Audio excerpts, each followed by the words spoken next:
Bapa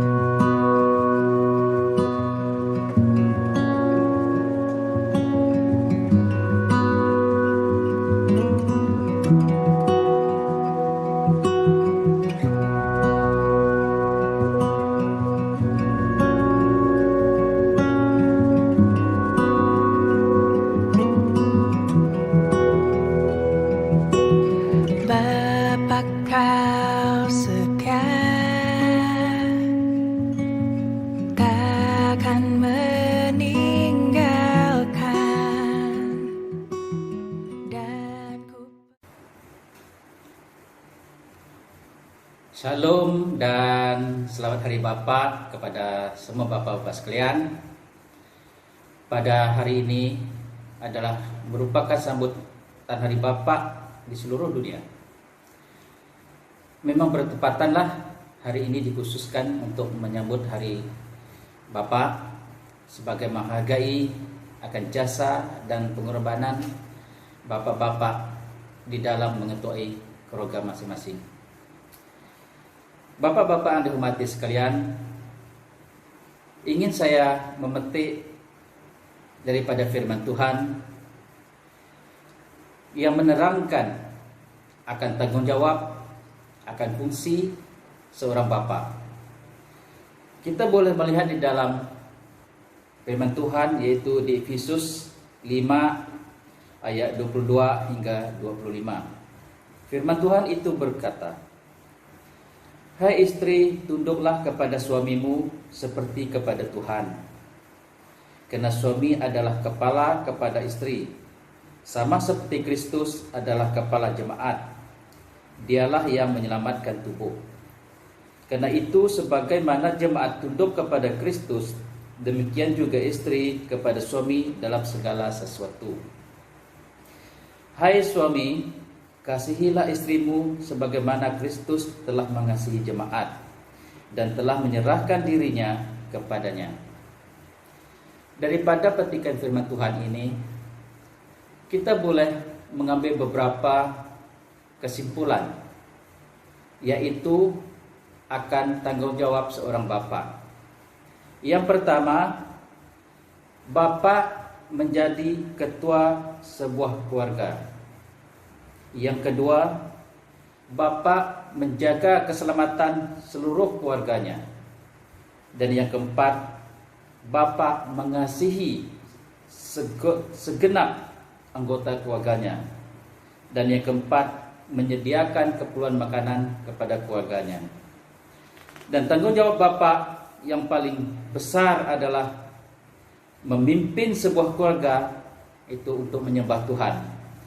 Dan kita boleh melihat ini di dalam Yosua ayat 24, pasal 24 ayat 15 yang berbunyi, "Tetapi aku dan seisi rumahku, kami akan beribadah kepada Tuhan." Jadi inilah tanggung jawab seorang bapa yang paling utama, untuk memastikan setiap keluarganya adalah menyembah Tuhan. Kepada anak, kemungkinan dalam kehidupan kita berselisih pendapat. Kita mungkin ada tak senang hati dengan seorang ayah, dengan bapak kita. Tetapi ketahuilah isi hati seorang bapa. Kalau kita melihat di dalam kisah dalam firman Tuhan, yaitu yang di dalam Lukas 15 ayat 20 hingga 32, yang mengisahkan tentang anak yang hilang. Di dalam kisah itu, seorang anak yang telah meminta kepada bapaknya untuk membagikan harta itu antara dia dan juga dengan saudaranya. Dan bapak menurut kemauan anak itu dan membagikan harta itu. Selepas itu anak itu pergi ke suatu tempat di negara asing, di negeri asing, di luar negeri, dan dia telah memboroskan semua harta itu sampai habis. Dan terjadilah suatu kelaparan di negeri itu, dan dia sangat melarat. Sampaikan dia hampir memakan makanan babi di tempat itu, dan teringatkan akan bapaknya yang telah ditinggalkannya. Dia telah mengambil ketetapan untuk pulang kembali kepada bapaknya dan untuk meminta maaf kepada bapaknya akan kesalahan, akan dosa yang dilakukan. Dan apa yang terjadi bila anak itu kembali kepada bapaknya, dan dia telah menyatakan kepada bapaknya bahwa dia bukan lagi anak kepada bapak itu, sebab dia telah melakukan kesalahan, dia telah melakukan dosa dengan perbuatannya itu. Tetapi hati seorang ayah, hati seorang bapak tetap berlari datang kepada anak itu dan merangkul dia dan memeluk dia dan mengarahkan hamba-hambanya untuk menyediakan pakaian kepada anak ini, dan mengarahkan hambanya untuk menyembelihkan kambing domba untuk merayakan ke anak ini. Daripada kisah ini kita tahu bahwa hati seorang bapa, macam mana salah sekalipun seorang anak, dia tetap menerima anak itu dengan kasih sayang. Dia tetap memaafkan anak itu dengan kasih sayang. Itulah hati seorang bapa yang ingin melihatkan anaknya selamat, yang ingin melihatkan anaknya bahagia. Kepada anak-anak sekalian, kadang-kadang kita terlepas pandang akan pengorbanan seorang bapa, akan dilema seorang bapa dalam kehidupan kita. Seorang ayah, dia selalu mengalah di dalam kehidupannya, mengalah kepada anaknya. Kadang-kadang dia mengetepikan keinginannya sendiri karena dia ingin membahagiakan anaknya, mengutamakan anaknya. Begitu juga ayah, seorang ayah, hati seorang ayah. Duit, harta, uang seorang ayah adalah bukan kepunyanya, tetapi adalah kepunyaan kepada keluarga dan juga anaknya. Kita boleh melihat seorang ayah, kadang-kadang kita melihat dia memakai baju yang sama, dia memakai kasut yang sama dalam jangka masa yang sama. Kenapa dia berbuat begitu?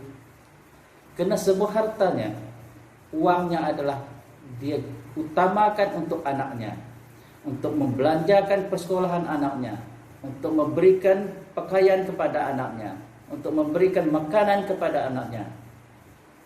Itulah hati seorang bapak, itulah hati seorang ayah yang sangat mengutamakan anak-anaknya.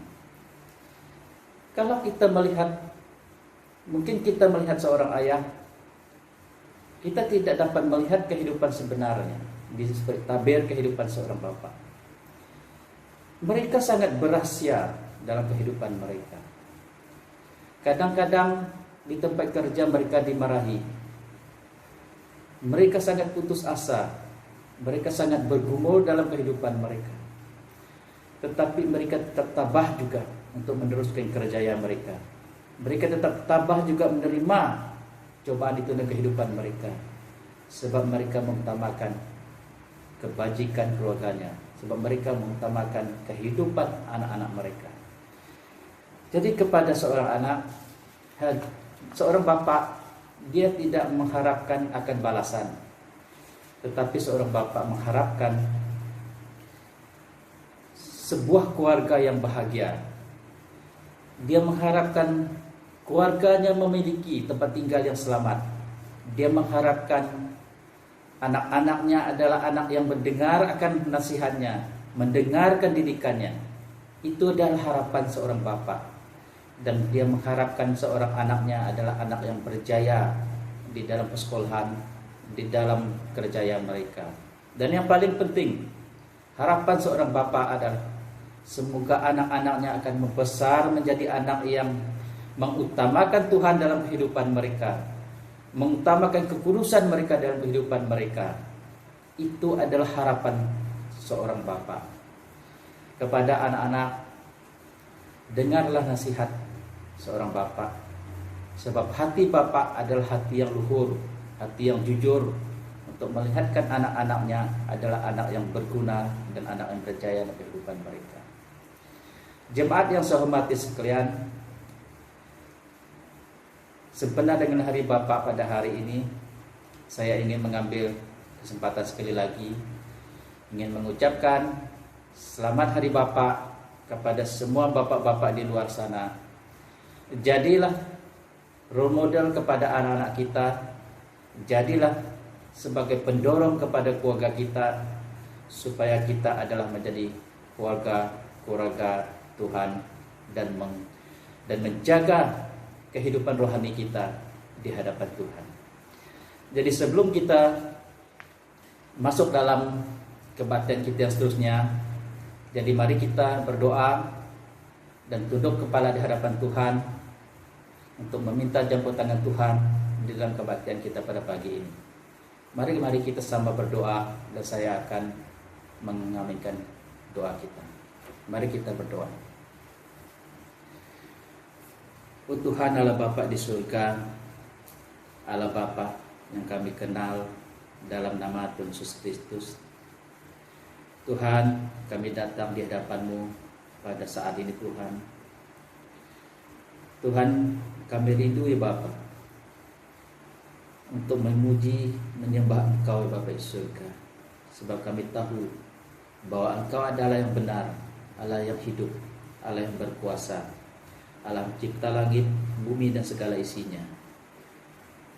Terima kasih Bapa, terpuji nama-Mu atas pimpinan-Mu di dalam kehidupan kami selama ini Bapa di surga. Bapa di surga, kami berdoa ya Bapa, agar Engkau menyertai kami daripada permulaan kebaktian ini Tuhan dan sampai akhirnya Bapa di surga. Biar Engkau yang akan menjaga, memelihara kebaktian ini Tuhan, biar dapat diadakan dengan selamat dan lancar Bapa di surga. Tuhan, pada pagi ini Tuhan adalah hari kami menyambutkan hari Bapa ya Bapa di surga. Bapa di surga, para Bapa adalah Tuhan, adalah manusia Engkau telah pilih untuk mengetuai sebuah keluarga, untuk mengendalikan sebuah keluarga ya Bapa di surga. Tanggung jawab ini Tuhan adalah tanggung jawab yang berat yang dipikulkan oleh Bapa. Tuhan, kami berdoa ya Bapa di surga, agar Engkau memberkati semua Bapa ya Bapa di surga. Engkau memberkati mereka Tuhan, Engkau beri kesehatan yang baik kepada mereka Tuhan. Engkau berkati kehidupan rohani mereka Bapa di surga, supaya mereka adalah menjadi Bapa yang menjadi role model kepada keluarganya. Ia membawa keluarganya kepadamu Bapa di surga, yang menjadi pendorong kepada keluarganya Tuhan untuk mengutamakan Engkau dan kehidupan mereka Bapa, supaya keluarga yang dipimpinnya Tuhan adalah keluarga yang mendasarkan Engkau dan kehidupan mereka. Tuhan, Kau berkati semua Bapa surga, Kau berkati mereka dalam pekerjaan mereka Tuhan, di mana juga mereka bekerja, di mana juga mereka mencari rezeki Bapa. Kau berkati mereka dengan berkelimpahan ya Bapa di surga. Kau beri hikmat dan kepada semua Bapa di surga, agar mereka adalah Bapa yang cemerlang di tempat mereka bekerja, agar Bapa mereka berjaya di tempat mereka bekerja, agar mereka adalah menjadi Bapa yang diberkati di tempat mereka bekerja Bapa di surga. Oh Tuhan, Kau tolong ya Bapa, Kau berkatilah semua Bapa-Bapa yang ada di luar sana Tuhan. Tuhan, kami berdoa ya Bapa, agar Engkau memberkati kebaktian kami pada pagi ini. Kau berkatilah semua jemaat kami Tuhan, Kau jamah hati, pikiran dan perasaan mereka. Serta dalam kelemahan tubuh pada saat ini Tuhan, kami berdoa ya Bapa, agar Engkau melawati mereka satu persatu secara pribadi Tuhan. Kau jamah mereka, Kau sembuhkan siapa yang dalam kelemahan tubuh Tuhan, Kau sembuhkan mereka Bapa di surga. Siapa dalam kemuliaan Tuhan, Engkau akan memberi kelegaan kepada mereka. Kau beri sukacita dalam hati mereka Tuhan, supaya mereka dapat mendapat jamahan daripada Engkau ya Bapa di surga. Tuhan, kami juga berdoa ya Bapa di surga, Kau berkati semua keluarga kami Tuhan. Kau hindarilah keluarga kami Tuhan daripada segala mala bahaya. Kau hindarilah keluarga kami Tuhan daripada sakit penyakit Tuhan, terutama COVID-19 ini Tuhan. Kau akan menghindari kami Tuhan, Engkau akan membukusi kami Tuhan, keluarga kami Tuhan, daripada segala sakit penyakit Tuhan. Biarlah kami bebas, biarlah kami selamat daripada penyakit Bapa di surga, sebab Engkau yang memeliharakan kami. Tuhan, kami juga berdoa Tuhan, agar Engkau memberkati semua yang melayani kami pada pagi ini Tuhan, baik dalam pujian penyembahan, baik yang menyampaikan firman-Mu Tuhan. Engkau akan memberkati mereka dengan luar biasa, dengan hikmat dan kepadaan daripada Engkau Bapa di surga. Tuhan, Kau berkati juga anak-anak kami Tuhan yang bersekolah dan juga yang bekerja Tuhan. Kau berkati mereka agar mereka menjadi anak yang cemerlang dalam persekolahan mereka, agar mereka menjadi anak yang berjaya di dalam kerjaya mereka di surga. Tuhan, Kau berkati mereka. Begitu juga Tuhan, jemaat kami yang bekerja Tuhan, Engkau akan memberkati mereka di tempat mereka bekerja Tuhan.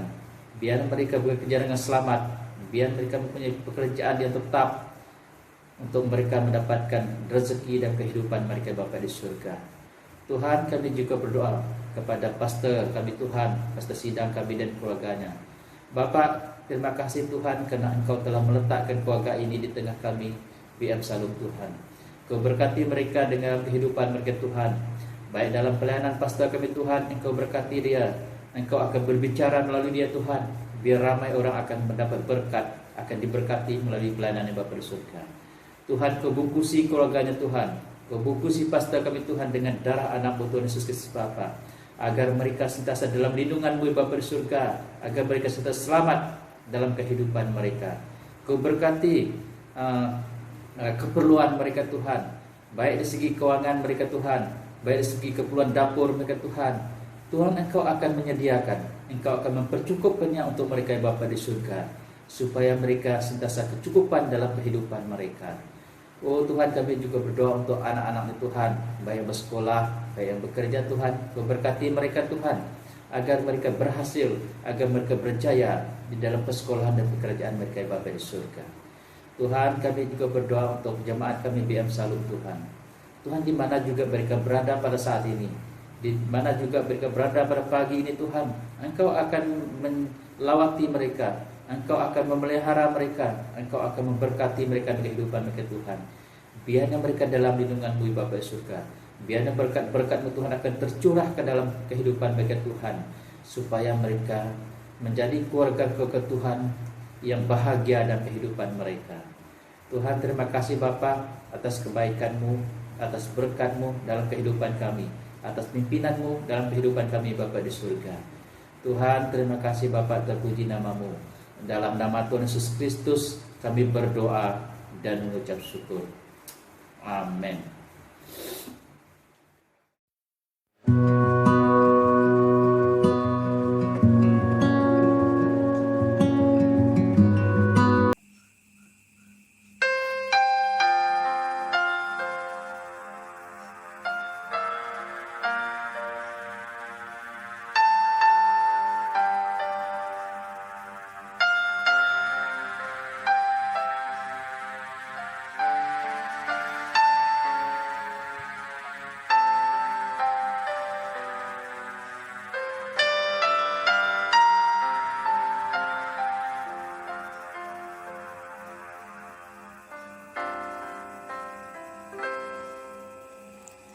Kemanakah kami mencari kasih sejati? Kemanakah kami berseru saat badai datang menderu? Yang kami tahu hanya Kau yang mampu pulihkan segala sesuatu.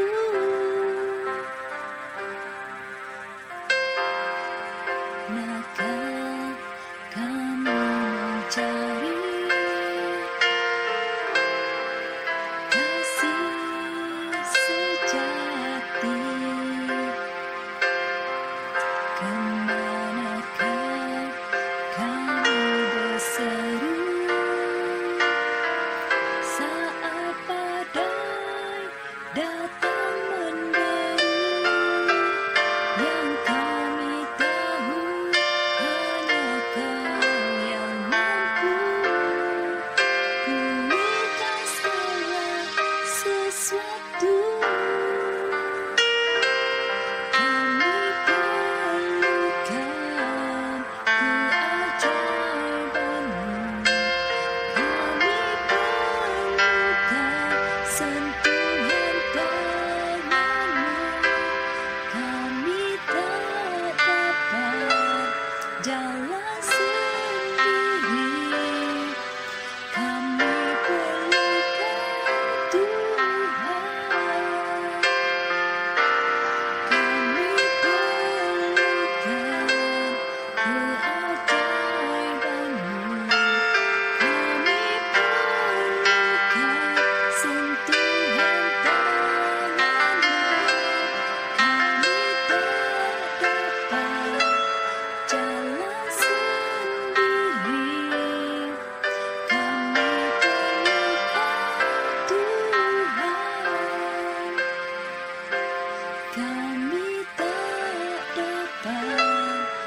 Selamat pagi saya ucapkan kepada semua jemaat Tuhan di mana saja Anda berada untuk mengikuti kebaktian kita pada pagi ini. Damai sejahtera Allah menyertai kita semua dan saya percaya berkat-berkat Tuhan menyertai kehidupan kita semua itu oleh karena kasih dan anugerah Tuhan pada kita dan juga oleh karena kesetiaan kita di hadapan Tuhan. Bersyukur sebab Tuhan memberi kesempatan untuk kita bersama pada pagi ini untuk beribadah kepada Tuhan, khususnya mendengar firman Tuhan pada pagi ini. Sebelum itu saya mau membawa kita di dalam doa sebelum kita belajar daripada firman Tuhan. Saya memimpin kita di dalam doa. Tuhan Allah Bapa kami di surga, Allah yang kami sembah dan Allah yang kami muliakan di dalam nama Tuhan Yesus Kristus, Tuhan dan Juru Selamat kami. Bersyukur kami di hadirat-Mu pada pagi ini, karena Engkau Tuhan telah menyatakan kasih dan kemurahan-Mu kepada kami, telah memelihara kehidupan kami Tuhan sepanjang minggu ini. Tuhan telah memberkati kami dan Tuhan telah menyelamatkan kami daripada segala macam bahaya yang mau menimpa kehidupan kami. Terima kasih juga Tuhan karena kesempatan pada hari ini untuk kami umat-umat-Mu datang bersama, duduk bersama keluarga kami, istri, suami dan anak-anak kami Tuhan Yesus, untuk beribadah kepada Tuhan, memuji dan memuliakan Tuhan. Kami bersyukur atas kesempatan ini. Tuhan mengizinkan kami untuk mengadakan ibadah kami, yang walaupun hanya di dalam talian, tetapi kami percaya itu tidak akan menghalang semangat kami untuk membawa atau untuk memimpin keluarga kami kepada Tuhan. Masalah-masalah yang kami hadapi sekali lagi Tuhan tidak pernah akan mematahkan semangat kami untuk datang kepada Tuhan. Oleh sebab itu pada pagi ini dengan kesempatan yang ada ini Tuhan, kami memimpin keluarga kami untuk bersama-sama beribadah kepada Tuhan. Dan kami di sini Tuhan menghadap hadirat-Mu. Oleh itu kami berdoa supaya Tuhan Engkau membuka hati dan pikiran kami untuk Tuhan, supaya kami sungguh-sungguh memusatkan perhatian kami atau hati kami kepada Tuhan. Siap sedia untuk mendengar Engkau berkata-kata kepada kami di dalam firman-Mu Tuhan Yesus. Terima kasih Tuhan. Kami minta supaya Tuhan menyiapkan suatu suasana yang tenang untuk kami duduk mendengar firman Tuhan. Terima kasih Tuhan. Saya juga berdoa supaya Tuhan Engkau memberkati hamba-Mu yang akan menyampaikan firman-Mu. Urapi hamba-Mu, memberi hikmat bagi hamba-Mu Tuhan Yesus. Dan urapi hamba-Mu dengan perkataan-perkataan yang baik daripada Tuhan. Perkataan-perkataan yang sederhana dan yang mudah dimengerti oleh seluruh jemaat Tuhan yang mendengarnya. Terima kasih Tuhan. Sekali lagi kami berdoa supaya Engkau hadir menyertai kami di dalam ibadah kami pada pagi ini. Terima kasih Tuhan Yesus. Ini doa dan pengucapan syukur kami semua. Semua doa ini kami minta hanya di dalam nama Tuhan Yesus Kristus, Tuhan dan Juru Selamat kami. Amin. Amin. Puji Tuhan, kesempatan yang Tuhan berikan untuk kita pada pagi ini untuk mendengar firman Tuhan, di mana pada kesempatan hari ini ataupun pagi ini tema firman Tuhan yang saya siapkan untuk kita yaitu senjata yang menguatkan atau senjata yang memberi kemenangan di dalam kehidupan kita.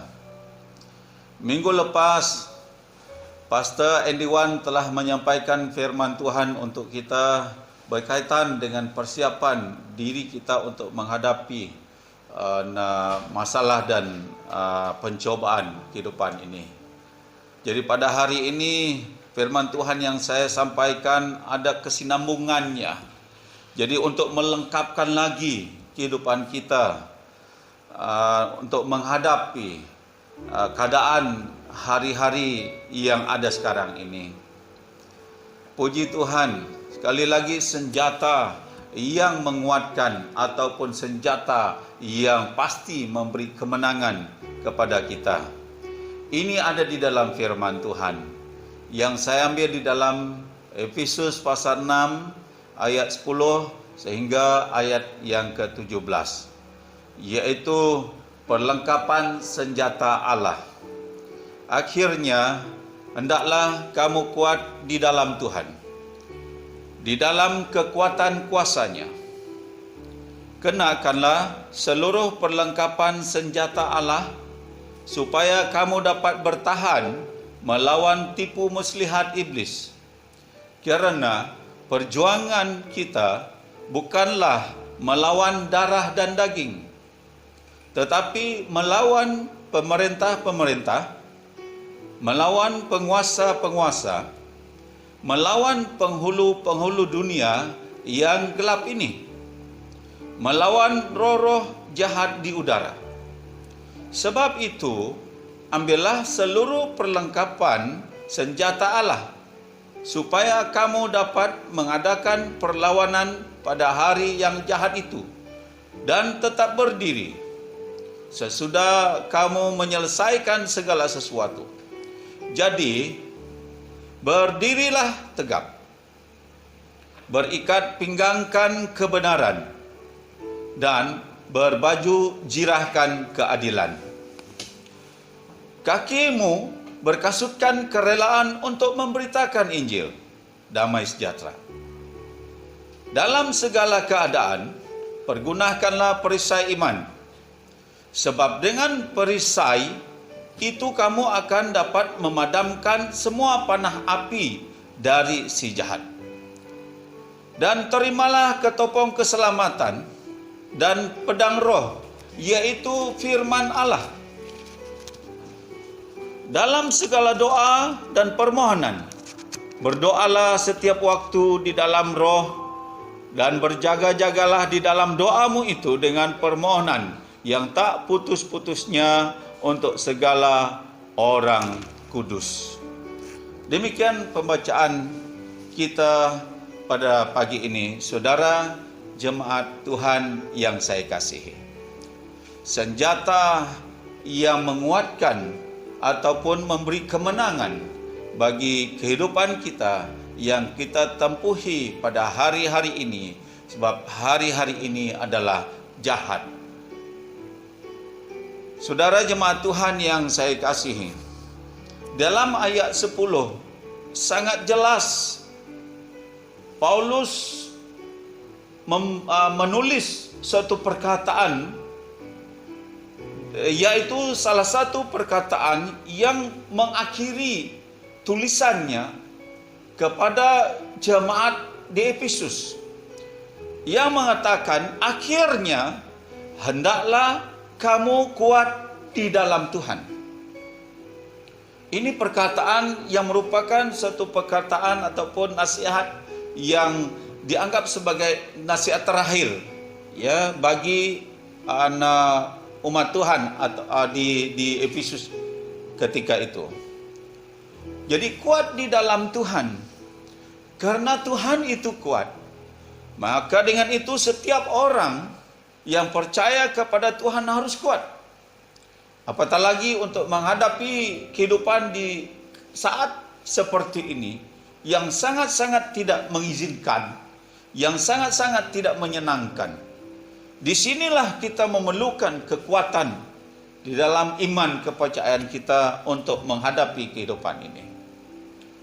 Jadi untuk kuat itu tidak semudah itu kalau kita tidak mengenakan perlengkapan-perlengkapan yang menyertai kehidupan kita, yang saya anggap merupakan senjata kita lah untuk menentang ataupun untuk menjalani kehidupan kita, menentang segala kuasa kegelapan, untuk menentang segala hal-hal yang jahat ataupun tipu daya iblis ataupun dunia yang sudah semakin menampakkan kejahatannya.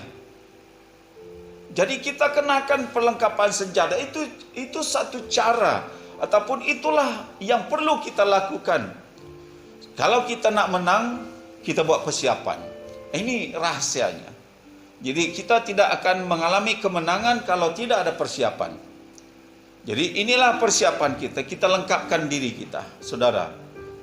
Jadi satu hal yang kita sedar juga bahawa perjuangan kita bukanlah melawan darah dan daging. Maksudnya musuh kita bukanlah sama manusia. Kita tidak dibenarkan untuk melawan sesama manusia. Jadi kita tidak dibenarkan untuk kita sebagai manusia menjadikan musuh kita sesama manusia. Tapi sangat jelas di dalam firman Tuhan adalah kita ataupun musuh kita yaitu pemerintah melawan penguasa-penguasa, pemerintah-pemerintah, penguasa-penguasa, penghulu-penghulu dunia yang gelap ini. Jadi seterusnya perlawanan ataupun yang perlu kita lawan adalah roh-roh jahat yang ada di udara. Ya. Jadi ini yang dikatakan oleh firman Tuhan kepada kita. Nah, oleh sebab itu, karena perlawanan kita ataupun peperangan kita bukanlah melawan darah dan daging, tetapi melawan roh-roh yang ada di udara. Jadi pertanyaannya, apa sajalah senjata kita untuk melawan roh-roh yang ada?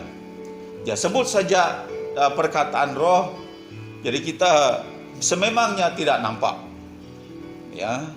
Jadi kita tidak tahu di mana itu roh. Apatah lagi roh-roh jahat.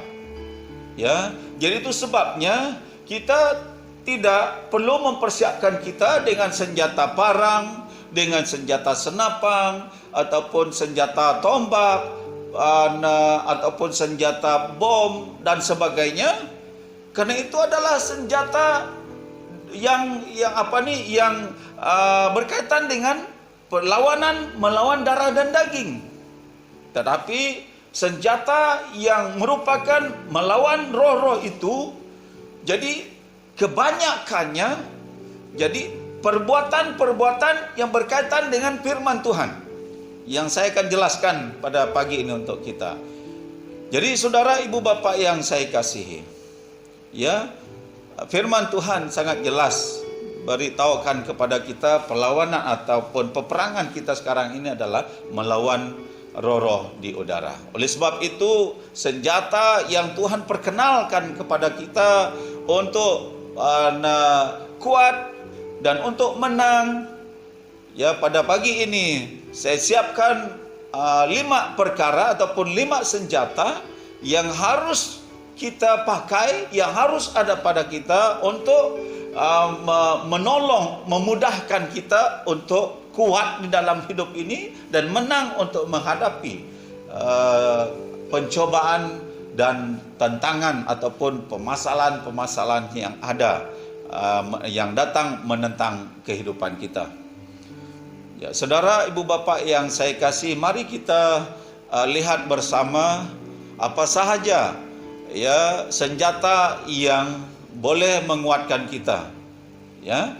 Jadi yang pertama yaitu hidup dalam kebenaran.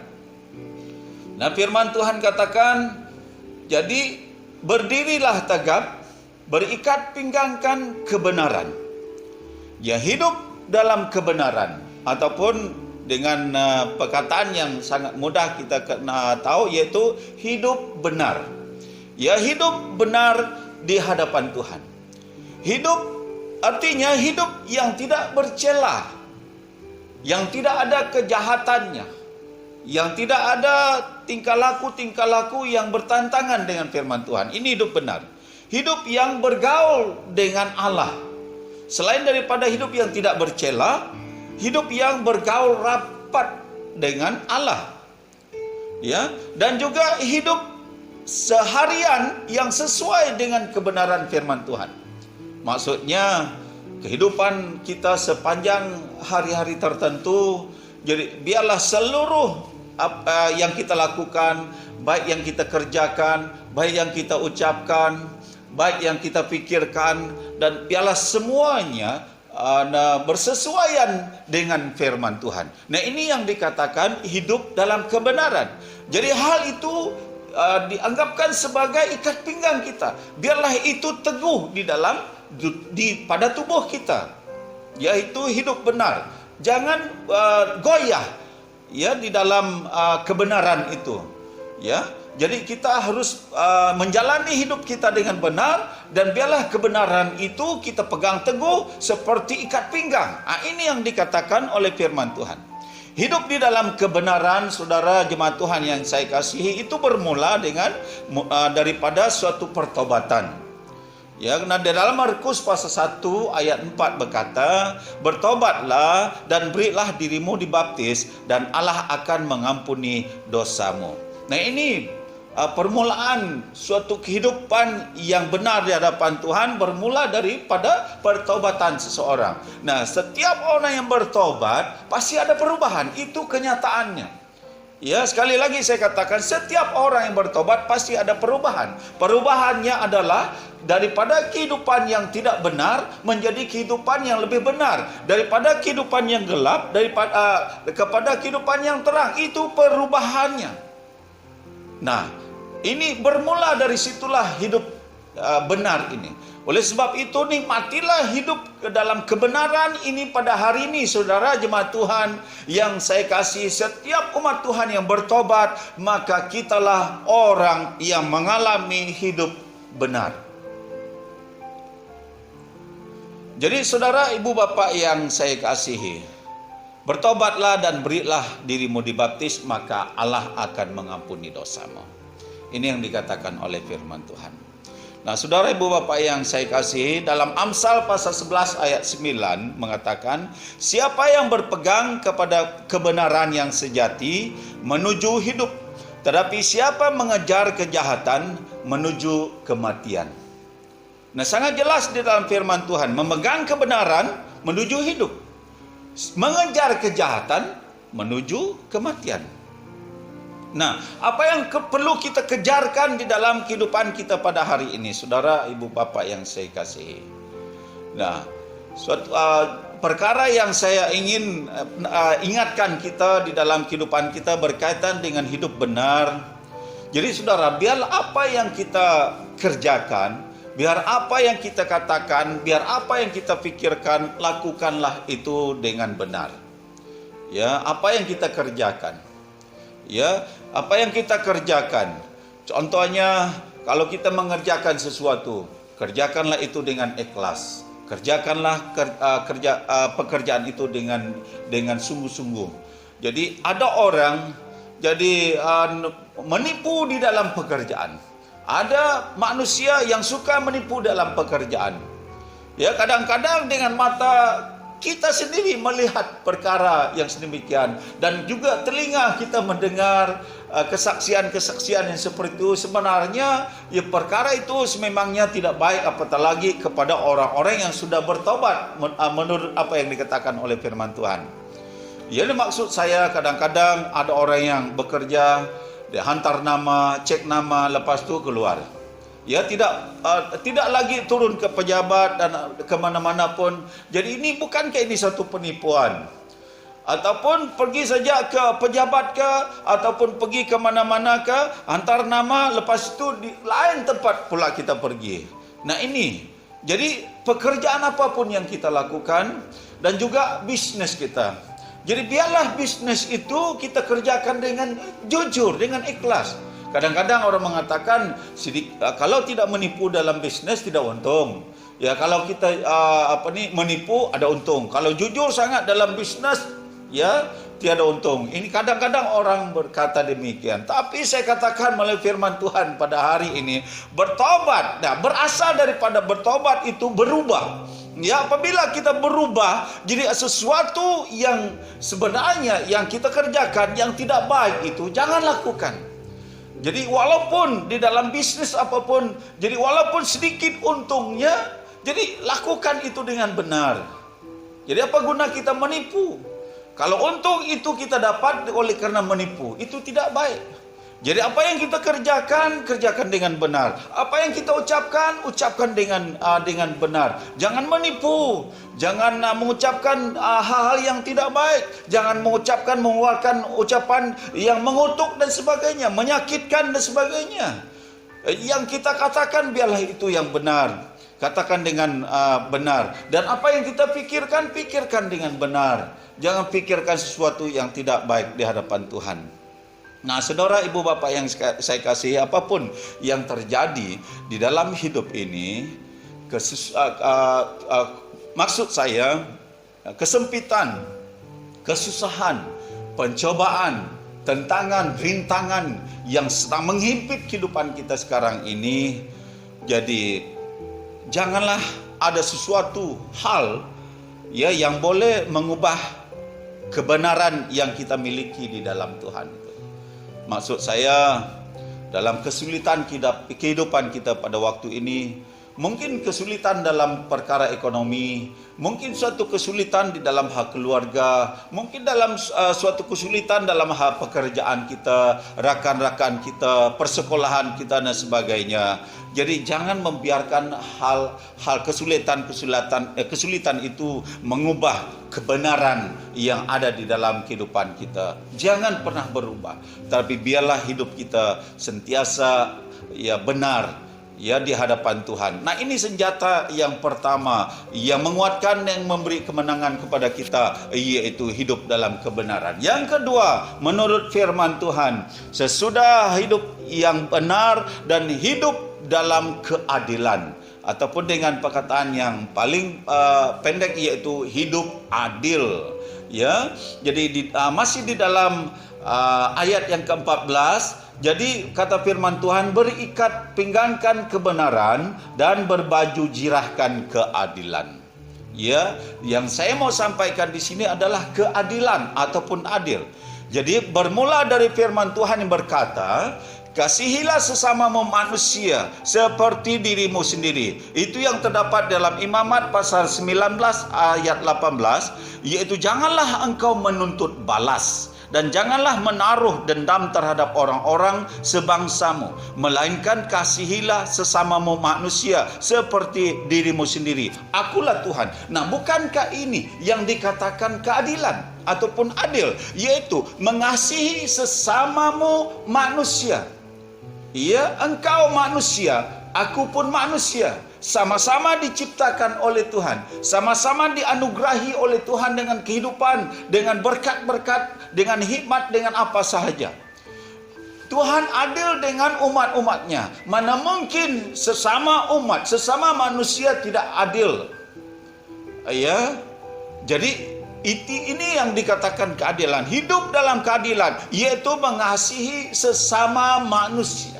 Seperti kita mengasihi diri kita, seperti mana kita mengurus diri kita, seperti mana kita membuat sesuatu untuk diri kita, begitu juga kita melihat kepada orang lain. Ya, jadi dikatakan oleh firman Tuhan. Juga di dalam firman Tuhan, dalam Matius pasal 5 ayat 43 dan 44 berkata, kamu telah mendengar firman Tuhan, kasihilah sesamamu manusia dan bencilah musuhmu. Tetapi kata Tuhan, aku berkata kepadamu, kasihilah musuhmu dan berdoalah bagi mereka yang menganiaya kamu. Sebenarnya kalau menurut manusia ya itu terlalu susah, itu terlalu sulit. Dan apatah lagi kepada manusia yang tidak percaya kepada Tuhan, yang tidak percaya kepada kebenaran Tuhan, firman Tuhan, sudah pasti benda seperti ini adalah tidak pernah masuk akal. Dan bukan saja masuk akal, tidak masuk akal dan tidak pernah mau dilakukan oleh manusia ya yang tidak percaya kepada Tuhan, yaitu mengasihi musuh ataupun berdoa kepada musuh. Tidak boleh. Tetapi orang Kristen, orang yang percaya kepada Tuhan, orang yang percaya kepada kebenaran firman Tuhan akan mampu untuk mengasihi musuh, akan mampu untuk berdoa kepada musuh.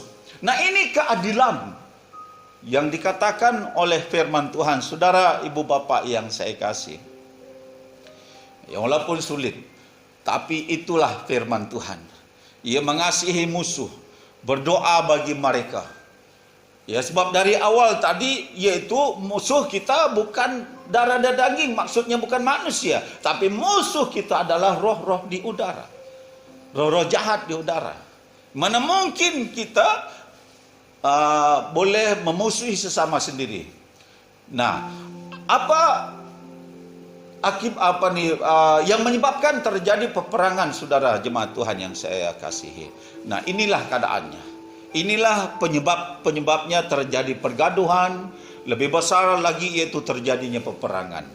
Yaitu manusia tidak boleh memaafkan, manusia tidak boleh mengampuni kesalahan ya sesama manusia. Dan maka terjadilah perkara-perkara yang sulit seperti itu. Nah, saudara ibu bapak yang saya kasih, firman Tuhan pada hari ini, jangan membenci musuhmu, tetapi kasihilah musuhmu dan berdoalah bagi mereka. Itulah yang dikatakan keadilan. Nah, firman Tuhan dalam Keluaran pula pasal 2 ayat 12 hingga ayat 16 berkata, hormatilah ayahmu dan ibumu, supaya lanjut umurmu di tanah yang diberikan Allahmu kepadamu. Nah, ini satu keadilan. Jadi kepada anak-anak, ya, jadi bagaimanapun keadaan orang tuamu, itu adalah orang tua, itu adalah ayah, dan itu adalah ibu. Sebagai anak kepada orang tua, kita perlu menghormati. Nah, ini keadilan. Mana mungkin seorang anak itu boleh menderhaka terhadap orang tua. Mana mungkin seorang anak itu boleh mengkhianati kepada orang tua. Nah, itu keadilan. Begitu juga sebaliknya kepada orang tua, kata firman Tuhan, jangan menyakiti hati anakmu. Nah, itu suatu keadilan terhadap di dalam keluarga. Nah, yang kedua, jangan membunuh. Keadilan. Jadi manusia di dunia ini sekarang ini sangat mudah untuk melakukan perbuatan ini, membunuh. Kenapa ada pembunuhan berlaku? Sebab pertama, hidup ini tidak adil sudah. Ya, manusia tidak memegang keadilan. Dan timbul benci, membunuh. Timbul iri, membunuh. Timbul cemburu, membunuh. Dan itulah yang berlaku. Ya, jadi di dalam Keluaran ini memperingatkan kita supaya sesama manusia kita hidup adil. Jangan membunuh.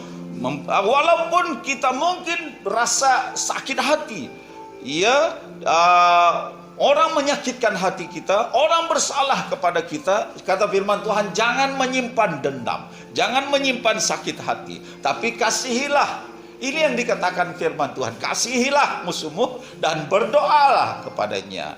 Jadi ini adil. Kedua, seterusnya, jangan berzina, kata ayat 14. Nah, ini kepada keluarga suami istri. Adillah kepada istrimu, suami adillah kepada istrimu. Engkau memiliki seorang istri, itulah istrimu untuk selama-lamanya. Adillah terhadap dia. Ya, begitu juga kepada seorang istri, adillah kepada suamimu. Suamimu satu yang diberikan oleh Tuhan. Jadi adillah kepadanya dan hormatilah dia, tunduklah kepadanya dan sebagainya. Jadi jangan berzina.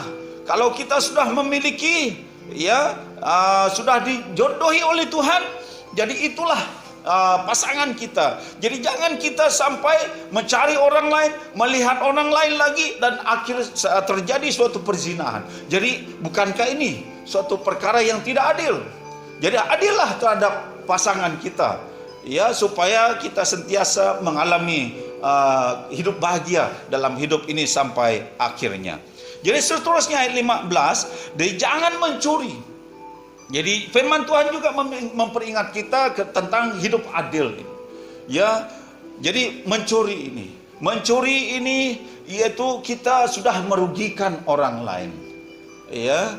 Mencuri ini kita sudah menjatuhkan orang lain, ya. Jadi mencuri ini mengambil sesuatu tanpa pengetahuan orang yang mempunyai benda ataupun barang-barang itu. Oke.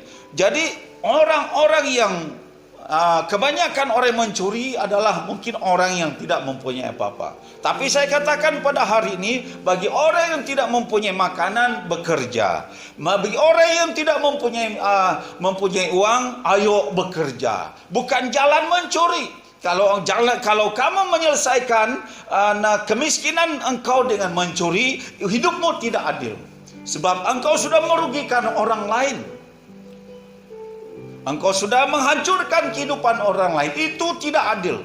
Kalau kita tidak punya apa-apa, mari kita bekerja. Mari kita berusaha dengan titik peluh kita sendiri. Dan bukan dengan cara mencuri. Ya, ada juga orang katakan, bukan mencuri itu juga satu pekerjaan. Bukan mencuri itu juga satu usaha. Tidak, itu bukan pekerjaan. Itu adalah suatu kejahatan menurut firman Tuhan. Mencuri itu adalah satu kejahatan. Ya, oleh sebab itu jangan melakukannya. Sebab itu tidak adil di dalam kehidupan ini. Ya, seterusnya jangan mengucapkan saksi dusta tentang sesamamu. Ya, jangan menipu ataupun jangan oleh karena rasuah dan sebagainya kita sanggup menjadi saksi, ya, yang salah, saksi yang tidak betul. Okey, jadi memfitnah orang dan sebagainya, itu tidak adil dalam kehidupan kita, tidak adil. Ya, kalau iya katakan iya, kalau tidak katakan tidak. Jangan sanggup menjadi saksi dusta, saksi bohong.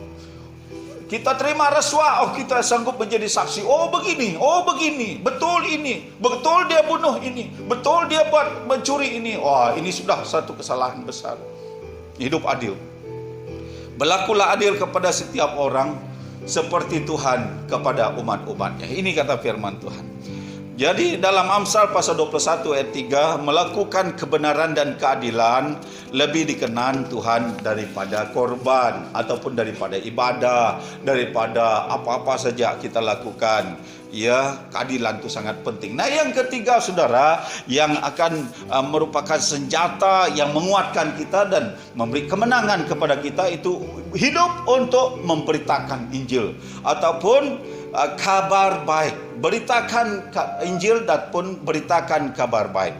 Nah, saudara, ibu bapa yang sekasihi, dalam firman Tuhan ada katakan, jadi kakimu, ayat 15, berkasutkan kerelaan untuk memberitakan Injil damai sejahtera. Nah, beritakanlah Injil damai sejahtera menjadi tugas orang-orang yang sudah bertobat, menjadi tugas orang-orang yang sudah berubah, menjadi percaya kepada Tuhan, menjadi tugas orang-orang yang sudah berubah dari kehidupan yang gelap kepada kehidupan yang terang, daripada kehidupan yang tidak benar kepada kehidupan yang benar. Jadi memberita kabar keselamatan ini merupakan tugas penting, tugas seharusnya bagi kita. Nah, setiap orang percaya harus rela memberitakan Injil. Kisah Para Rasul pasal 5 ayat 20 berkata, pergilah, berdirilah di bait Allah, dan beritakanlah seluruh firman Tuhan, firman hidup itu kepada orang banyak. Ya, beritakanlah, pergilah, berdirilah. Ya, berdirilah. Ya, maksudnya selalu siap. Berdiri maksudnya selalu bersedia. Berdiri maksudnya selalu ada masa. Ya, di bait Allah, di mana-mana pun, dan beritakanlah ya firman Allah, ya firman kebenaran bagi seluruh umat manusia yang hidup. Nah, di dalam 2 Timotius pula pasal 4 ayat yang kedua berkata, beritakanlah firman Siap sedialah baik atau tidak baik waktunya. Nyatakanlah apa yang salah, tegurlah dan nasihatilah dengan segala kesabaran dan pengajaran. Nah, beritakanlah firman. Ya, sentiasa siap sedia. Baik atau tidak baik waktunya, ayo mari kita beritakan kebenaran firman Tuhan. Ya. Jadi Injil itu saudara adalah kabar baik, atau dalam bahasa Inggris mengatakan good news.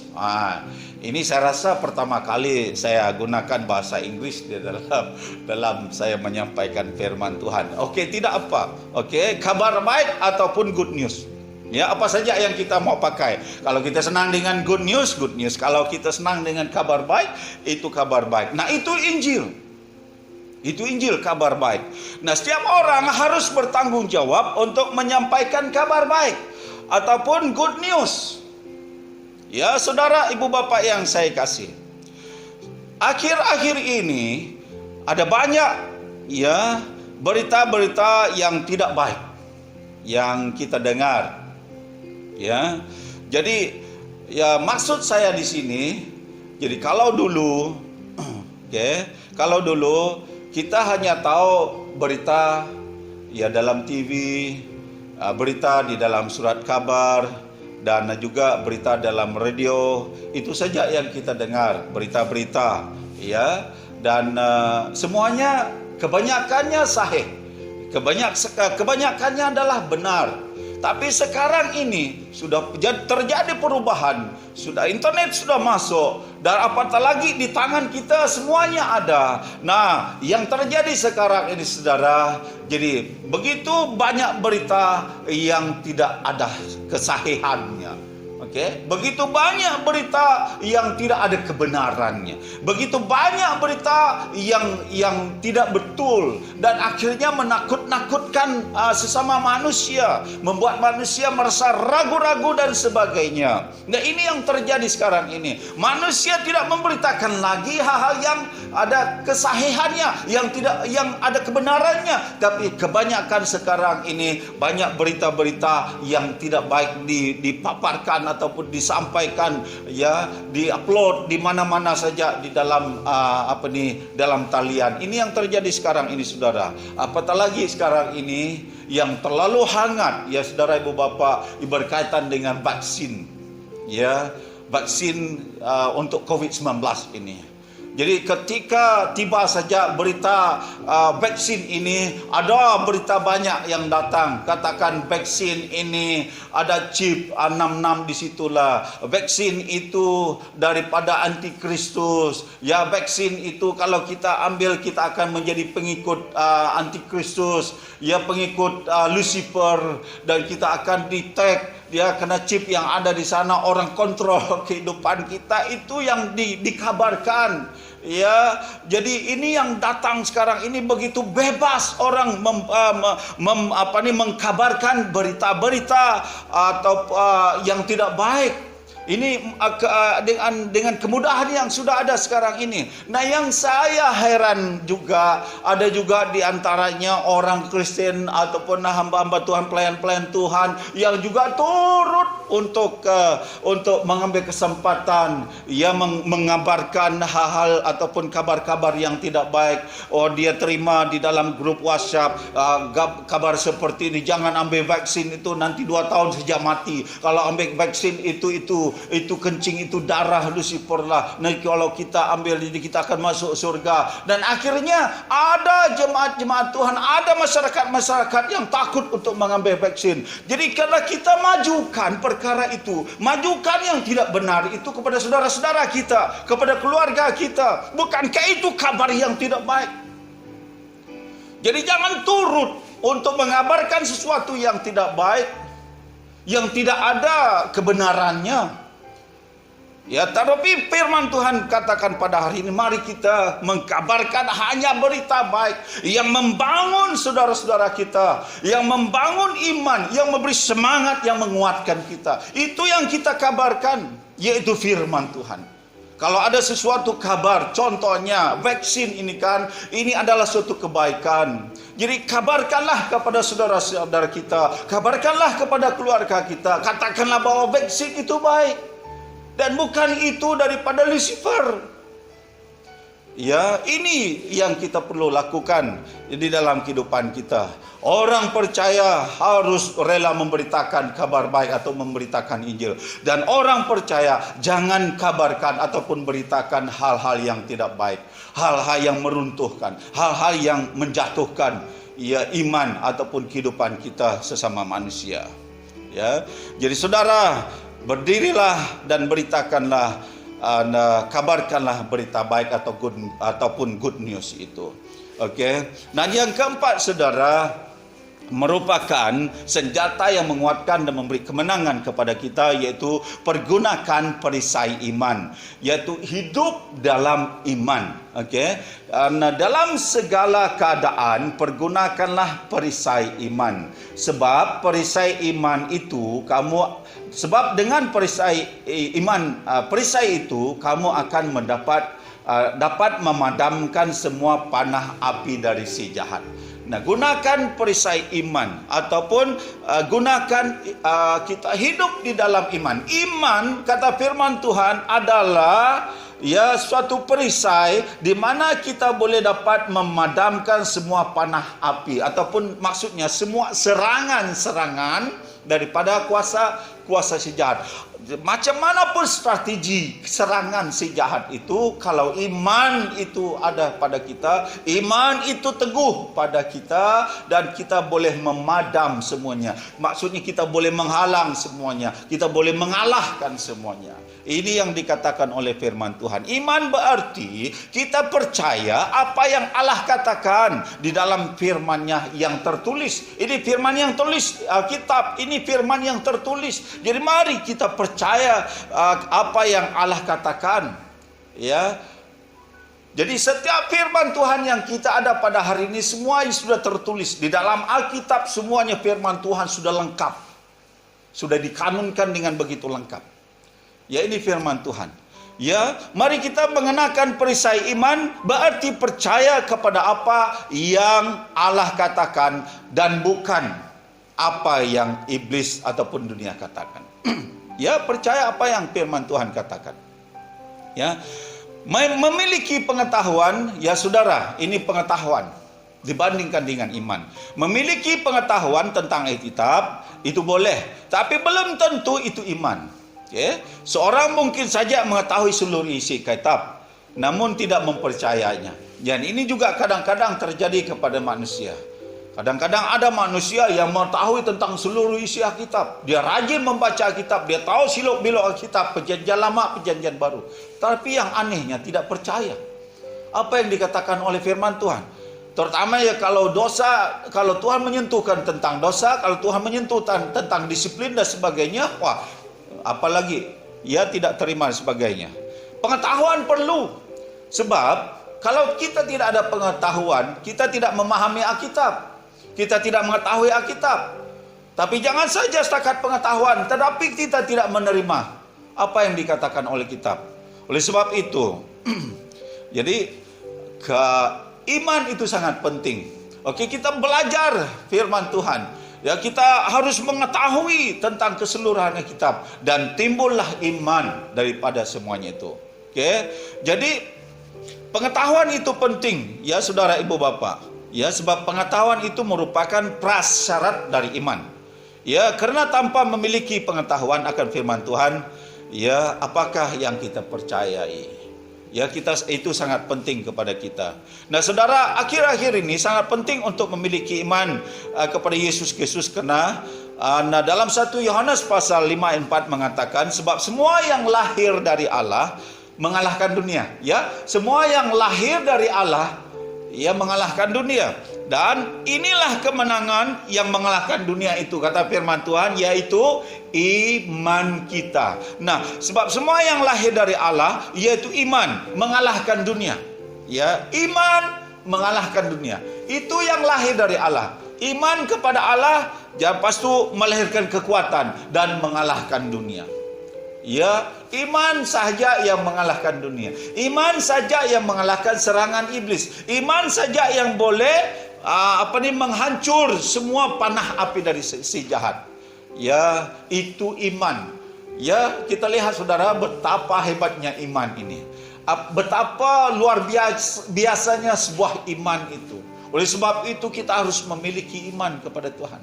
Iman itu timbul daripada pendengaran. Ya, pendengaran daripada firman Tuhan. Ya, walaupun mata kita tidak pernah melihat, tapi telinga kita mendengar, kita percaya, maka timbullah iman itu, saudara. Ya, itu sebabnya kita juga harus diminta untuk selalu membaca firman Tuhan, mengerti, dan firman Tuhan meminta supaya kita harus mengetahui kebenaran firman Tuhan. Karena itulah ya akan menguatkan iman kita, dan iman kita akan mampu mengalahkan segala serangan kuasa iblis. Saudara, ibu bapa yang saya kasih, yang terakhir, yang terakhir, yang merupakan senjata kita, yang akan menguatkan kita dan memberi kemenangan kepada kita, yaitu firman Allah.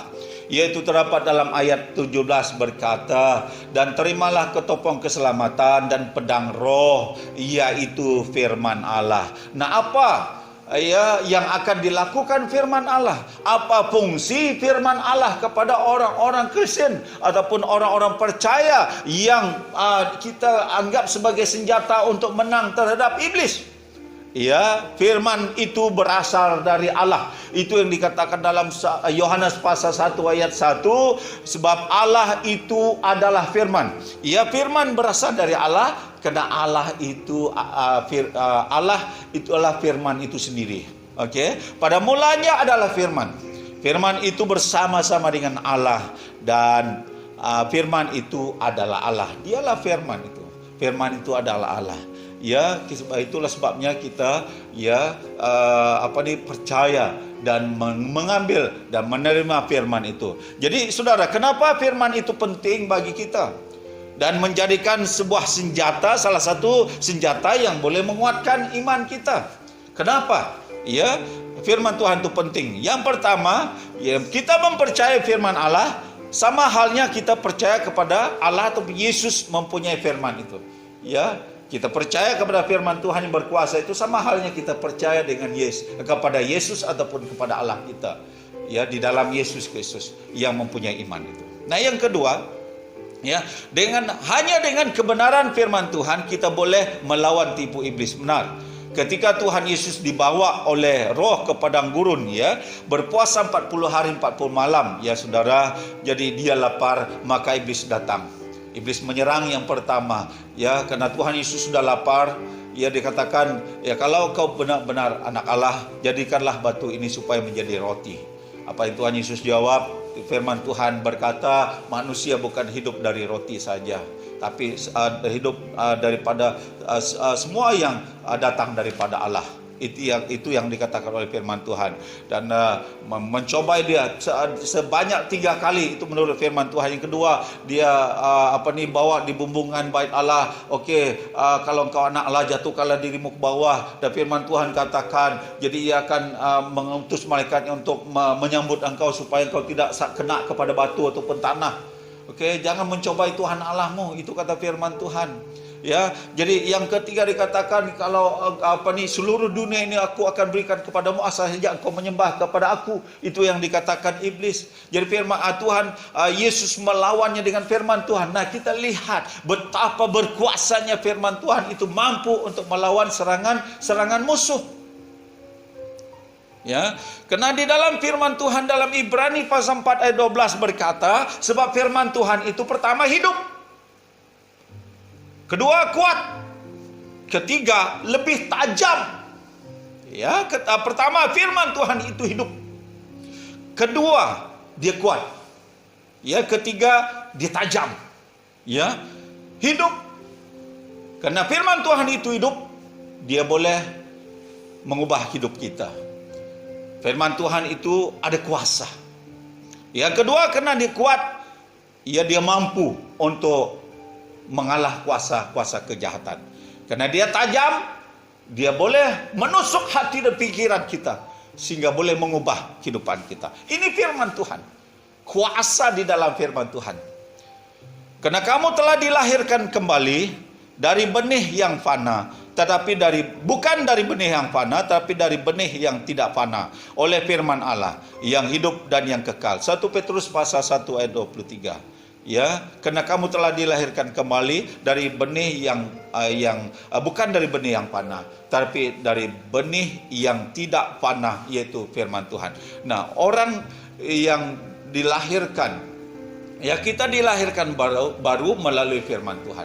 Nah, tidak ada orang yang mengalami lahir baru oleh karena hal-hal yang lain.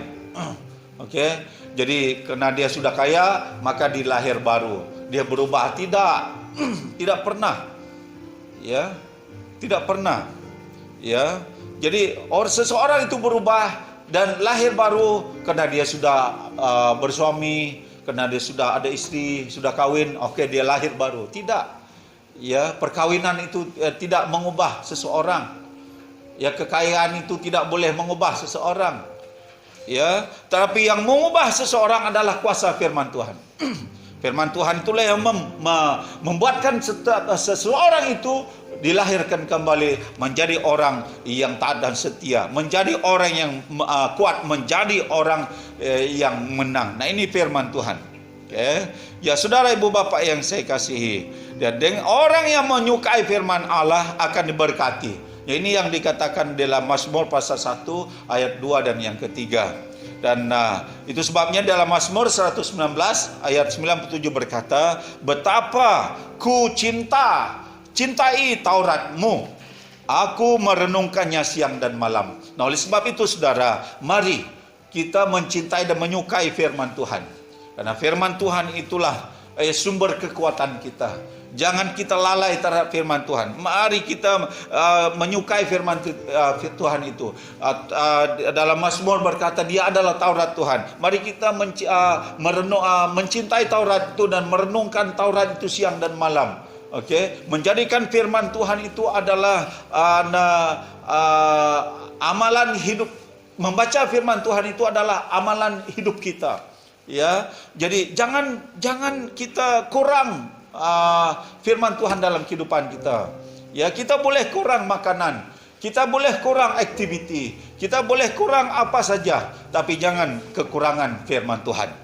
Kekurangan firman Tuhan akan menyebabkan kita gagal dalam kehidupan kita ini. Kekurangan firman Tuhan akan menyebabkan kita jatuh dalam dosa. Kekurangan firman Tuhan akan memusnahkan kehidupan kita di hadapan Tuhan. Ya, saudara, itulah ya 5 perkara yang merupakan senjata yang menguatkan kita dan memberi kemenangan kepada kita dalam kita menjalani kehidupan kita di hadapan Tuhan. Haleluya. Nah, mari kita perhatikan dengan baik-baik. Jadi saya membawa kita di dalam doa untuk memberkati kita semua, ya, terutamanya firman Tuhan yang kita telah dengar, supaya kita sungguh-sungguh memahaminya dan siap untuk menerimanya. Kita berdoa. Ya Tuhan Yesus, kami datang kepadamu ya pada pagi ini, memohon kepada Tuhan serta berterima kasih kepada Tuhan karena Engkau Tuhan Allah yang baik telah mengasihi kami. Kasih-Mu terbukti melalui firman-Mu Tuhan yang telah mengajar kami untuk supaya kami menggunakan senjata yang baik daripada Tuhan untuk kami menjalani kehidupan ini ke depan. Firman Tuhan memberi kepada kami jalan keluar untuk menghadapi situasi ataupun keadaan yang sulit pada hari ini, Tuhan Yesus. Nah Tuhan, kami mau menang di dalam hidup kami. Kami mau kuat di dalam kehidupan kami. Sememang seharusnya pada hari-hari terakhir ini kami harus kuat di dalam kehidupan kami. Sebab ketika kami tidak kuat, kami pasti akan kalah dengan pencobaan dunia ini. Sebab itu kami harus kuat. Itu yang dianjurkan oleh Rasul Paulus kepada kami ya Tuhan, melalui firman-Mu di dalam Efesus pasal yang ke-6 ini. Terima kasih Tuhan. Berdoa Tuhan supaya Engkau memberkati kami dengan apa yang dikatakan oleh firman Tuhan, supaya kami harus hidup di dalam kebenaran, hidup di dalam keadilan, rela memberitakan Injil damai sejahtera, dan bukan memberitakan hal-hal yang tidak baik. Tapi kami juga perlu mengadakan iman kami Tuhan, bahkan juga ada memiliki firman Tuhan di dalam kehidupan kami ya Tuhan. Jadi Tuhan, inilah hal-hal yang boleh membantu kami untuk kuat dan menang di dalam kehidupan kami. Ajarilah kami selalu Tuhan, supaya kami menjadi orang-orang-Mu yang percaya kepada Engkau Tuhan, orang-orang-Mu yang kuat, orang-orang-Mu yang akan menang di dalam kehidupannya Tuhan. Terima kasih Tuhan, dan tolong kami Tuhan. Kami tahu Tuhan bahwa banyak serangan daripada dunia ini datang untuk menyerang kami, mau menjatuhkan kami daripada iman kepercayaan kami. Itulah tujuannya. Namun Tuhan, kalau ketika kami mengadakan ataupun mengalami ataupun menerima menjalankan hidup ini dengan senjata-senjata yang ada seperti yang dikatakan oleh firman Tuhan ini, pasti kami akan kuat dan akhirnya kami akan menang. Terima kasih Tuhan Yesus, berkatilah seluruh umat-Mu yang mendengar firman Tuhan pada pagi ini, menjadi kekuatan bagi kehidupan kami ya Tuhan Yesus. Haleluya. Terima kasih Tuhan. Dan Tuhan, hamba berdoa supaya Engkau terus memberkati kehidupan kami.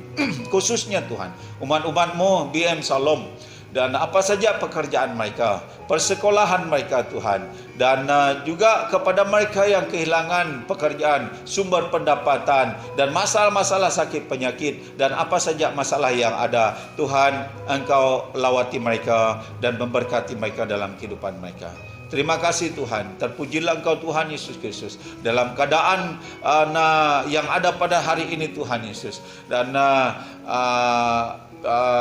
apa yang kami alami pada hari ini Tuhan, hanya mampu duduk di rumah. Jadi oleh sebab mengikuti ataupun menghormati PKP yang dianjurkan dari pihak kerajaan kami Tuhan. Jadi kami doakan supaya Tuhan memberi kekuatan kepada kami, kesabaran, ketenangan kepada kami. Sebab kami tahu suatu hari nanti Tuhan akan melepaskan kami daripada semua ikatan ini. Terima kasih Tuhan, pimpin kami dalam kehidupan kami seterusnya, supaya masa-masa akan datang kami ada saja kesempatan yang indah, yang baik seperti ini untuk bersama. Haleluya Tuhan Yesus. Damai sejahtera Allah Bapa, Allah Anak dan Roh Kudus menyertai kehidupan kita mulai hari ini dan sampai selama-lamanya. Di dalam nama Tuhan Yesus Kristus kami berdoa serta mengucap syukur. Semua orang percaya mengatakan amin, amin, amin. Haleluya. Terima kasih atas perhatian kita semua, dan Tuhan Yesus memberkati kita, dan bertemu lagi minggu yang akan datang. Puji Tuhan.